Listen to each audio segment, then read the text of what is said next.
दिन भर की तमाम खबरों को समेटे खास पेशकश इंडिया रिपोर्टर लेकर हाजिर हैं हम, आपके साथ मैं राजीव शर्मा और आपके साथ मैं हूं रचना बंसल। शुरुआत पश्चिम बंगाल से करेंगे। बंगाल में चुनाव से पहले दीदी की चोट पर जोरदार सियासत हो रही है। चुनाव आयोग ममता बनर्जी के साथ हुई दुर्घटना के मामले में मुख्य सचिव अलापन बंदोपाध्याय की रिपोर्ट से संतुष्ट नहीं दिखा और उसने आज शाम तक दोबारा जांच कर डिटेल रिपोर्ट मांगी। चुनाव आयोग ने कहा कि रिपोर्ट में दुर्घटना की वजह साफ नहीं है। दोनों ऑब्जर्वर्स यानी विशेष पुलिस पर्यवेक्षक विवेक दुबे और विशेष पर्यवेक्षक अजय नायक अभी इस घटना के साथ साथ अन्य मामलों से संबंधित यात्रा पूरी करने के बाद आयोग को रिपोर्ट सौंपेंगे।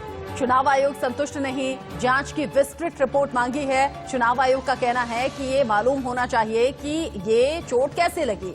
बंगाल में चुनाव से पहले दीदी की चोट पर आखिर क्यों हो रही है सियासत, इनसाइड स्टोरी बता रहे हैं इंडिया न्यूज संवाददाता सब्यसाची। मुख्यमंत्री ममता बनर्जी के साथ क्या हादसा हुआ था या वो जानबूझकर कोई अटैक था, इसके ऊपर लगातार बयानबाजी दोनों राजनीतिक दलों में लगातार देखने को मिल रही है। कल टीएमसी के तमाम नेता 4 से 5 जगहों से काले झंडे के साथ विरोध प्रदर्शन कर रहे थे और दोनों राजनीतिक दल ईसीआई दिल्ली में मुलाकात करने गए थे और जो रिपोर्ट सबमिट की गई है ईसीआई को चीफ सेक्रेटरी पश्चिम बंगाल द्वारा, उस रिपोर्ट में ईसीआई ने कहा है कि हम संतुष्ट नहीं है उस रिपोर्ट से और आज शाम 5 बजे तक का समय दिया है। आज तृणमूल कांग्रेस में जो नेता जुड़े हैं यशवंत सिन्हा, उनका भी यह कहना है कि ममता बनर्जी के ऊपर हमला किया गया था और सीधे तरीके से तृणमूल कांग्रेस का निशाना भाजपा सरकार के ऊपर है कि भाजपा के लोगों ने ममता बनर्जी के ऊपर हमला किया था। और वहीं भाजपा के जो सरकार है वो लगातार ये कह रही है कि अगर हमला हुआ है उसका रिपोर्ट, उसका जो वीडियो है वो पब्लिक डोमेन पे दिया जाए, जिससे ये खुलासा हो कि वो हमला था या एक्सीडेंट था। तो लगातार बयानबाजी दोनों तरफ से लगातार चल रही है। दोनों के जो नेता हैं पश्चिम बंगाल में बयान दे रहे हैं और ममता बनर्जी फिलहाल हॉस्पिटल से डिस्चार्ज हो चुकी है। उनका यह कहना था कि वो जल्द से जल्द डिस्चार्ज होना चाहती हैं क्योंकि 14 तारीख को तृणमूल कांग्रेस का मैनिफेस्टो आने वाला है और 14 तारीख के बाद वो कैंपेन में फिर से जुड़ जाएंगी। कैमरा पर्सन अमित धानु के साथ सब्यसाची रॉय चौधरी, इंडिया न्यूज, कोलकाता।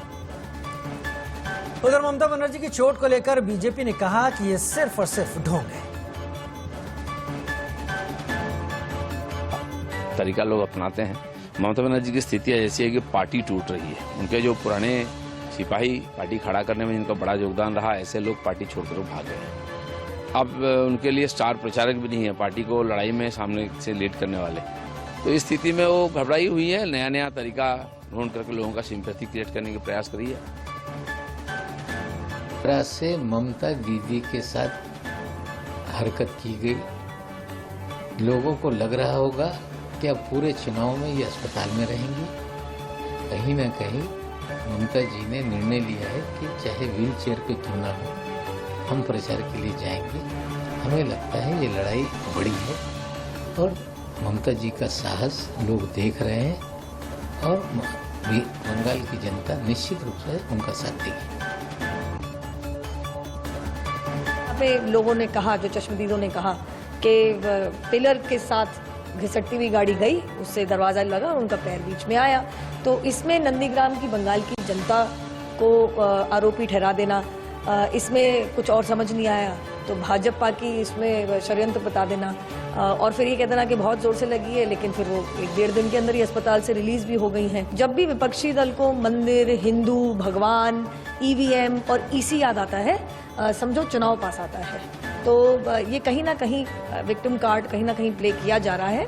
उनसे पहले तो हमने ही शिकायत दर्ज कर दी थी ईसी के अंदर कि इस पूरी एपिसोड की तह तक जाना जरूरी है। और एक बात कहते हुए मैं बात खत्म करूंगी कि अगर बंगाल में, जैसा वो कह रही हैं ममता दीदी कि ये सेफ नहीं है, तो अगर बंगाल में मुख्यमंत्री जो प्रोटेक्टी हैं, सिक्योरिटी कर्मी उनके लगे हुए हैं, अगर वो सेफ नहीं है तो आम जनता का क्या हाल होता होगा। कर्नाटक बीजेपी स्पॉन्सर्ड एक संगठन है, वो हमारे वहाँ के मराठी लोगों के ऊपर जिस प्रकार से हमले कर रहे हैं, हमारे शिवसेना के जो प्रमुख कार्यकर्ता है उनके ऊपर खूनी हमले कर रहे हैं, ये बहुत चिंता की स्थिति है। देखिए, हम भी उसी तरह से जवाब दे सकते हैं, लेकिन ये देश का अंतर्गत मामला है, ये भारत पाकिस्तान का मामला नहीं। ये भाषा विवाद थोड़ा बहुत है, वो शांति तरीके से छूट भी सकता है अगर प्रधानमंत्री और गृह मंत्री उसमें हस्तक्षेप करे तो। मैं मुख्यमंत्री जी से अपील करूंगा या डिप्टी सीएम से अपील करूंगा, ऑल पार्टी डेलीगेशन बेलगांव में जाना चाहिए, हमारे लोगों को ताकत। उधर केंद्रीय मंत्री रामदास आठवले ने ममता बनर्जी पर सवाल उठाते हुए कहा कि चुनाव के वक्त ही हमला आखिर क्यों हुआ। ज्यादा जानकारी दे रहे हैं इंडिया न्यूज रिपोर्टर प्रीति सोमपुरा। मंत्री है वो इस वक्त हमारे साथ में है। रामदास जी, जिस तरीके से पश्चिम बंगाल में पूरा घमासान शुरू हो गया है, दीदी हॉस्पिटल में थी, कई सारे आरोप जो है बीजेपी और टीएमसी के बीच में हो रहे हैं। मुझे लगता है कि वेस्ट बंगाल में परिवर्तन होने वाला है और ममता दीदी 10 साल तक वहाँ की मुख्यमंत्री रही और लोग अभी चाहते हैं कि भाई उनको वेस्ट बंगाल में परिवर्तन चाहिए और नरेंद्र मोदी जी के नेतृत्व में सरकार लाने की वहाँ की जनता की भूमिका है। जहाँ तक ममता दीदी का सवाल है तो मतलब ममता दीदी पर कौन हमला कर सकता है? कोई गाड़ी के पास आ गया, उन्होंने धक्का दिया, इसी तरह का कुछ आरोप है, लेकिन इसकी पूरी जांच होनी चाहिए। ममता दीदी पर हमला होना अच्छी बात नहीं है, लेकिन ये साजिश भी हो सकती है कि भाई मेरे ऊपर हमले हो रहे हैं और जनता की सहानुभूति लेने के लिए कोई मतलब ममता बनर्जी का ये प्लान हो सकता है। लेकिन जो भी है, अगर उनके ऊपर सही में हमला हुआ होगा तो इसकी जांच होनी चाहिए। और वहाँ Republican party of India BJP के साथ है ही है, लेकिन वहाँ कुछ सीटें आरपीआई को नहीं मिली है और वहाँ दलितों का परसेंटेज वोटों का कम से कम 36% है। तो वहाँ एक 15-20 सीटें लड़ने की भूमिका हमारी है और बाकी के जगह पर बीजेपी का समर्थन करेगी और बीजेपी की सरकार आने के लिए आरपीआई की भी कोशिश जारी रहेगी।